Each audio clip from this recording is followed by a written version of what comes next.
Bhagavate Vasudevaya. Om Namo Bhagavate Vasudevaya. Narayanam Namaskritya Bharam Chev Narottamam Devim Saraswatim Vyasam Tato Jayamudire Nashtaprayeshu Bhadreshu Nityam Bhagavata Sevaya Bhagavati Uttam Shloke Bhakti Bhavati Naishtiki.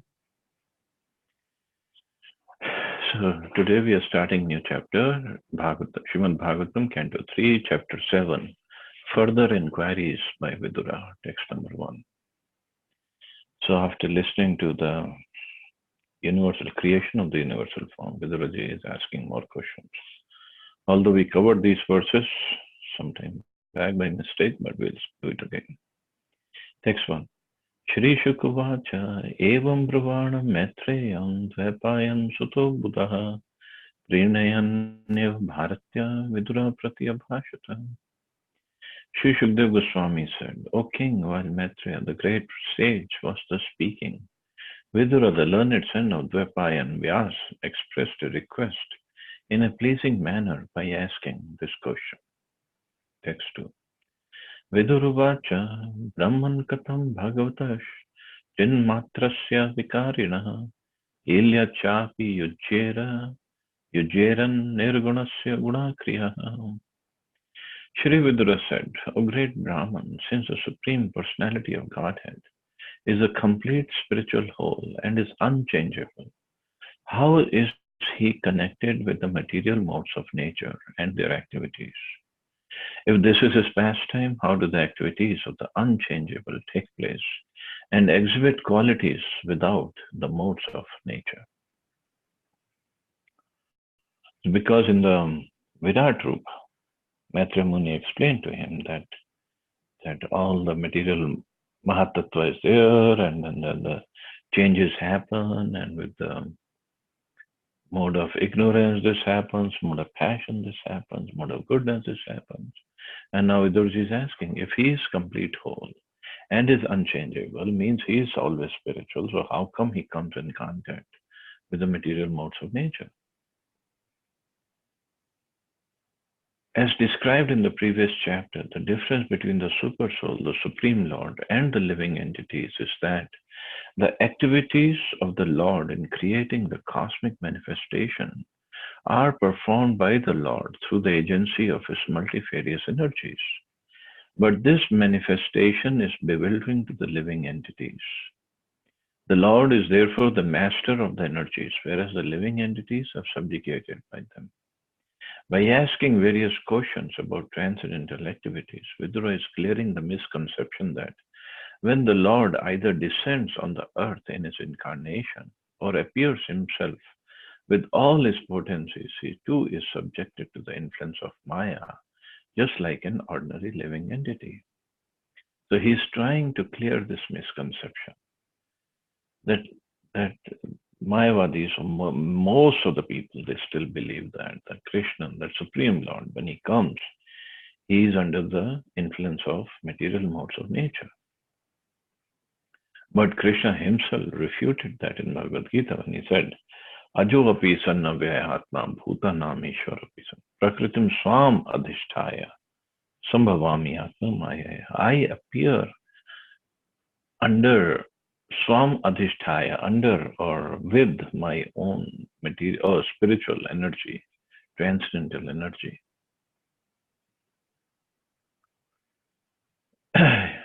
This is generally the calculation of less intelligent philosophers who consider the position of the Lord and that of the living entities to be on the same level. Vidura is hearing the great sage Maitreya refute these arguments. The Lord is described in this verse as Chinmatra, or completely spiritual. The personality of Godhead has unlimited potencies to create and manifest many wonderful things, both temporary and permanent. Because this material world is a creation of His external energy, it thus appears to be temporary. It is manifested at certain intervals, maintained for some time, and again dissolved and conserved in His own energy. So this is how the material world works. It's temporary, and it's because this material creation of external energy, it appears to be temporary. It just manifests at certain times, maintains, and then again dissolves. This is how material world goes on. As described in Bhagavad Gita, Bhutva Bhutva Praliyate. But the creation of his internal potency, the spiritual world, is not a temporary manifestation like the material world, but is eternal and full of transcendental knowledge, opulence, energy, strength, beauties, and glories. Such manifestations of the Lord's potencies are eternal and are therefore called nirguna. So, nirguna doesn't mean no guna, no qualities. Nirguna means no material qualities, or it is free from all tinges or modes of material nature, even up to the mode of material goodness. So even material goodness is not there. Spiritual goodness is always there. The spiritual world is transcendental even to material goodness, and that is unchangeable. So spiritual world is completely unchangeable. It's made of Sat, Chitta, and Ananda. Sat means eternal. So it's always there. It's always eternal. It always remains the same. The same nature, the same qualities, everything remains the same. Since the Supreme Lord of such eternal and unchangeable qualities is never subjugated by anything like material influence, how can his activities and form be conceived to be under the influence of illusory Maya, as is the case with the living entities? A juggler or magician displays many wonders with his acts and arts. He can become a cow by his magical tactics, and yet he is not that cow. But at the same time, the cow displayed by the magician is not different from him. Similarly, the material potency is not different from the Lord because it is an emanation from him. But at the same time, that manifestation of potency is not the Supreme Lord. See, this material world is Krishna's energy. So it's not separate from him, but it's not him at the same time.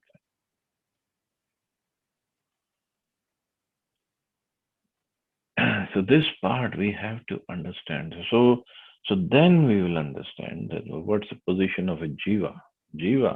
Jivatma, spirit, living entity who has fallen in this material world, cannot be equal to the Supreme Lord. Because he does not fall down in the material world. We do, or we are fallen. The Lord's transcendental knowledge and potency always remains the same. They do not change, even when displayed in the material world. As stated in the Bhagavad Gita, the Lord descends on the earth by his own internal potency, and therefore there is no question of his becoming materially contaminated, changed, or otherwise affected by the modes of material nature. So Krishna, when he comes and performs his pastimes in this material world, they are all under Yogamaya potency. They are all under spiritual nature. They're not under the influence of material modes of nature. People with poor fund of knowledge, they think he is performing his leelas or his activities or his, sometimes they say it's karmic reactions for Krishna, although he doesn't have any karma. But people who don't know, they say, and all his activities are material, they say. Especially his dancing with the gopis, Ras Leela pastimes. Just like his lifting the Govardhan is spiritual, chastisement of Kaliya is spiritual, killing of the demons is spiritual, his Ras Leela pastimes are also spiritual. There is not even a material tinge to those pastimes. Pastimes, the actors in the pastimes, Krishna himself, they all are on spiritual platform. Because we are material, we have this material conditioning, we have the eyeglasses of the color of the consciousness or the uh, or the qualities that we have, we are wearing those glasses and we are looking at Krishna's pastimes through those glasses. And that's why they look material to us. We have our own sanskaras, and because of that, our consciousness is polluted. And when we look at Krishna's pastimes, we see, oh, they are like this, or they are like that. So that is why one has to take shelter of a bona fide spiritual master. To those bona fide spiritual master is not at all material. He looks at Krishna's pastimes in a spiritual way, in the actual, absolute way. But he describes them to us in a way we can understand. So this is the prime responsibility of spiritual master. So we can understand, we can engage in the service of Krishna, we can appreciate those pastimes, we develop an affinity to listen to those pastimes, and we get purified. That's why spiritual master is very confidential servant or messenger of the Lord.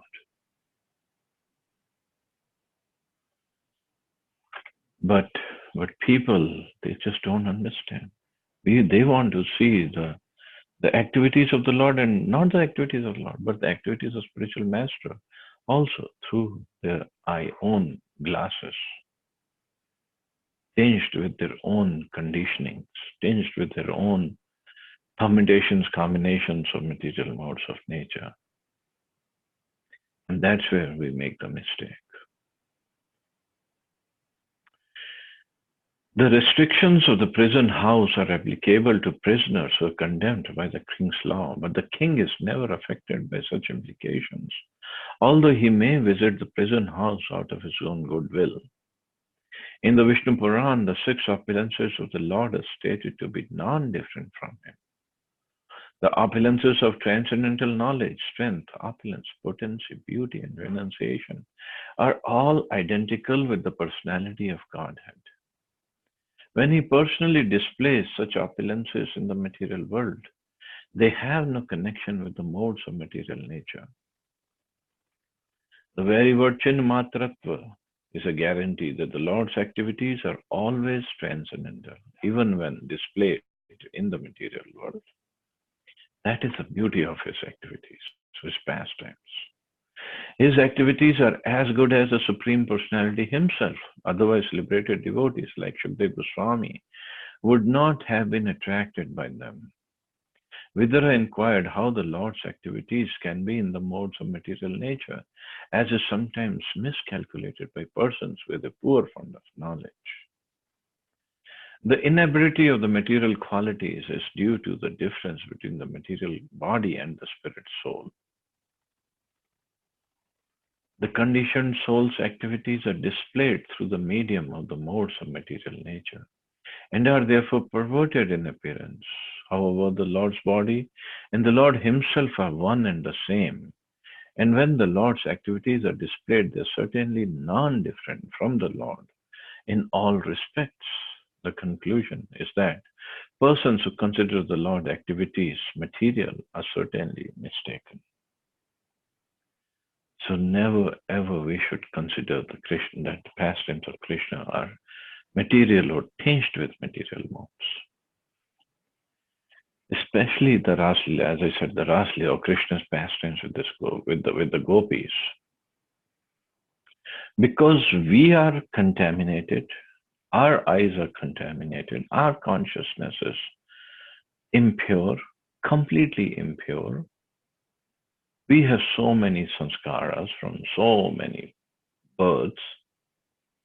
So when we look at Krishna dealing with the gopis, because we have inside us the strong desire to enjoy the opposite sex, so we say Krishna is also enjoying the opposite sex, just like we want to, or we do.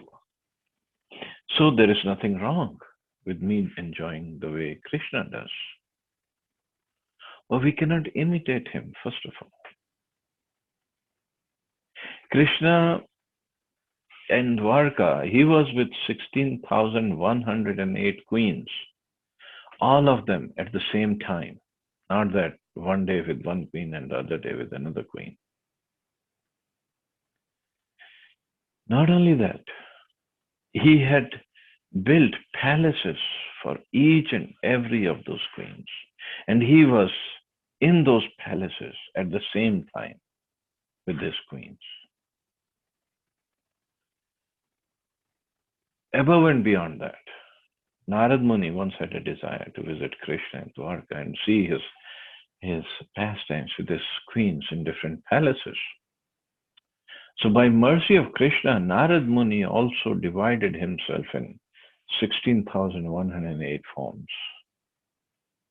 Otherwise, it is said the yogi can only expand himself up to 9 forms. But Narad Muni, because he had the mercy of Krishna, he could expand himself in these many forms. And he entered all the palaces simultaneously.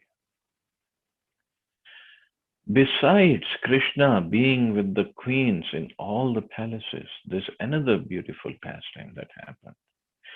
All these palaces, Krishna was doing different activities. Means what? Some palace, he was just getting up from sleep early morning. Some palace, he was doing yajna. Other palace, he was giving donation to Brahmins, which is done at a later day of the time. Some palace, he was just discussing with the queen how that, oh, we have to get our boys and the girl married, or other discussions they were having. Some palace, he was having his prasadam. So that means in every palace, the time was also different. It wasn't like 11 a.m. and Krishna was still getting up in some place. So maybe he had a late night movie or something. No, he was always getting up early morning. So in every single palace, the time was also different. And when Krishna would finish his pastime, and then he would come out of the palace, all 16,108 Krishnas would merge together and they become one Krishna, Dwarkadish Krishna, and Dwarkadish will go to the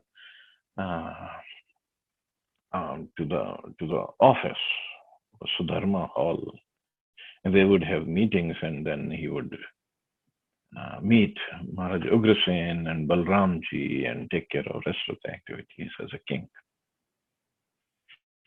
Who in the world can even think about doing that?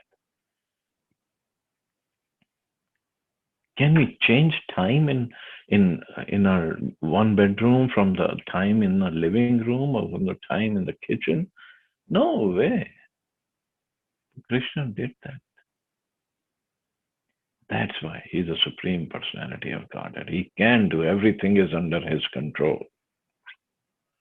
Of course, he does control and he does exhibit his special potencies, his special powers, just to have loving relationships with his devotees. Otherwise, he doesn't need to exhibit his potencies, his powers.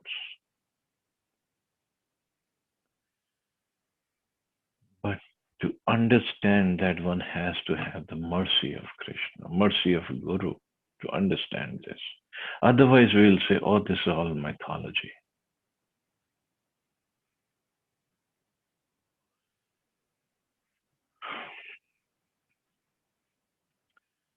So this is Krishna.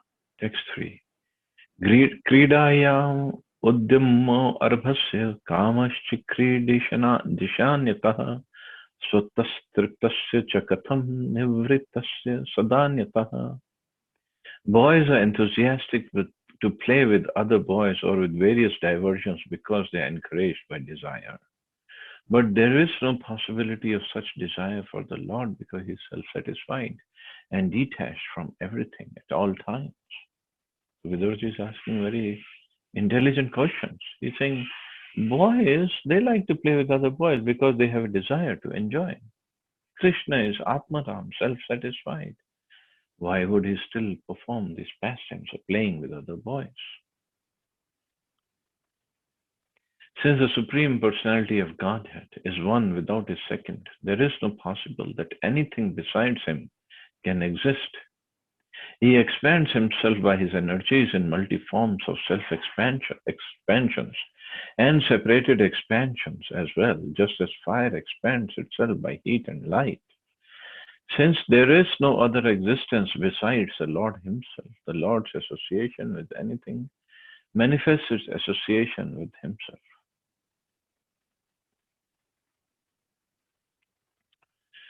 In Bhagavad Gita, Krishna says the complete manifestation of the cosmic situation is an expansion of the Lord Himself in His impersonal feature. All things are situated in Him only, yet He is not in them. That is the opulence of the Lord's attachment and detachment. He is attached to everything, yet He is detached from all. So this is one of the most important, or not the one of the most important quality of Krishna is renunciation or detachment. Even after having all the opulences of opulence like wealth, name, fame, strength, knowledge, beauty, he is still detached from all of it.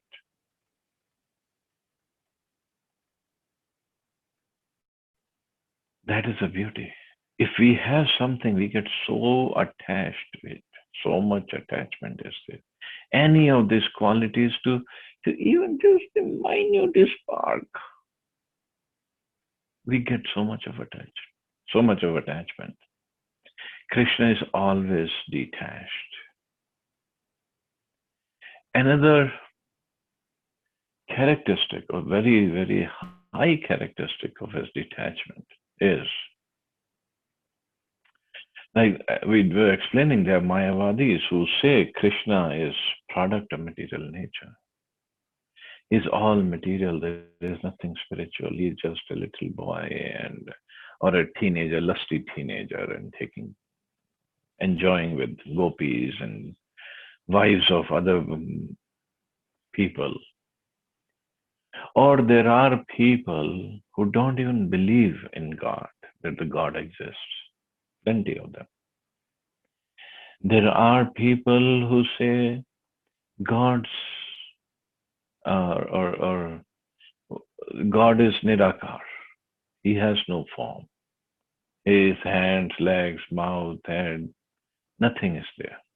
He's Nirakar.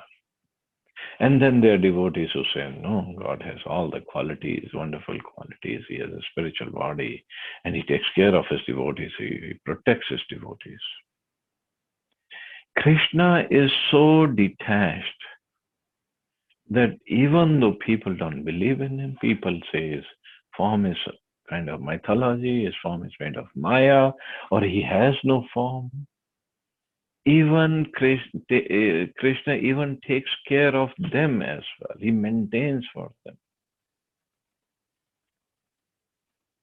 That is renunciation. That is detachment. He's not attached to whether he is honored or not.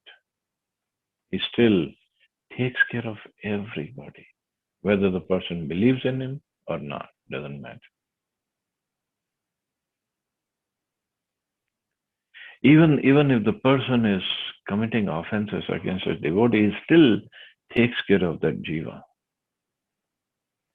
That is Krishna. That is his opulence of renunciation. Only Krishna can do that.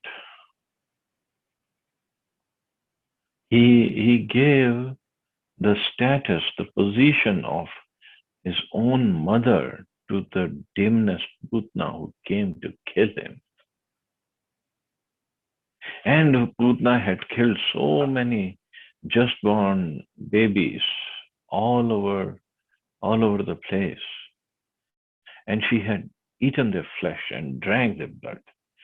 Still, Krishna, so detached, he not only forgave her, although she came to kill him, he gave her the position as a maid servant of Yashoda Maya in Golok Vrindavan. Why? Because Krishna looked at the beautiful quality of Putna, or the bhav of Putna, that she had a desire to come and take care of me as my mother. Of course, the other desires were overpowered, and she came with the intention of killing Krishna. But once, maybe not at that time, on that day, but once she had the desire of breastfeeding Krishna her own milk, like a mother does. And Krishna just made that desire, just noticed that desire. He just magnified the importance of that desire. Of course, because she came as with the intention of killing Krishna, Krishna punished her for that. So in very few moments, the concentration of punishment was so huge, so strong that Putna could not handle it. She had to come in her original form of 12 miles tall. And the pain was excruciating pain. She was really terribly suffering. But there few moments of that pain, and that's it, she was completely purified. And then eternal life in Golok Vrindavan as a maid servant, as an assistant of Mother Yashoda. That is renunciation. That is detachment. And this is what Krishna is showing from his pastimes, that his pastimes are all spiritual. There is nothing material. About him, his pastimes, his name, his glories, his activities, his dealing with devotees, everything is spiritual. Everything is transcendental. And this is what Metta Muni is also trying to tell to Viduraji. So we'll stop here. See anybody has any questions or comments?